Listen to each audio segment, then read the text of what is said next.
नमस्कार शेतकरी बंधू आणि भगिनींनो, मी पल्लवी चिंचोड जाधव आणि तुम्ही पाहताय ऑर्गॅनिक कट्टा. ऑर्गॅनिक कट्ट्यावर तुम्हा सर्वांचं मनापासून स्वागत.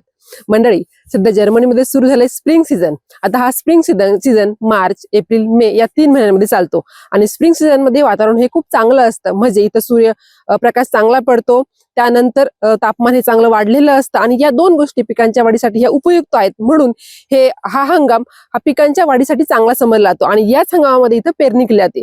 आता आपल्याकडे कसं खरीप हंगामामध्ये म्हणजे जून महिन्यामध्ये, जुलै महिन्यामध्ये पेरणी केली जाते, तसं इथं मार्च महिन्यामध्ये पेरणी केली जाते. आता तुम्ही बघू शकता माझ्या पाठीमागं हे शेत पेरणीसाठी हे पूर्णपणे तयार झालेलं आहे आणि या शेतामध्ये इथं मका असेल, बार्ली, गहू, त्यानंतर मोहरी यासारखी पिकं पेरली जातात. काही दिवसातच अगदी 2-3 दिवसामध्ये इथे या पिकांची पेरणी केली जाईल. आता या पिकांपैकी जे काही मका आहे, त्यानंतर बार्ली आहे, ही पिकं मुख्यत्वे जनावरांच्या आहारासाठी खाद्य म्हणून वापरली जातात.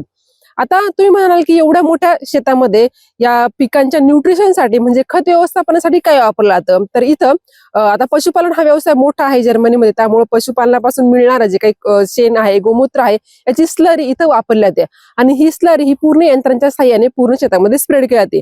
कारण की जर्मनीमध्ये एकेका शेतकऱ्याकडे साधारणपणे 500-600 हजार एकर पर्यंत शेती असते आणि एवढी मोठी शेती ही पूर्णपणे यंत्रांच्या साह्यानेच केली जाते.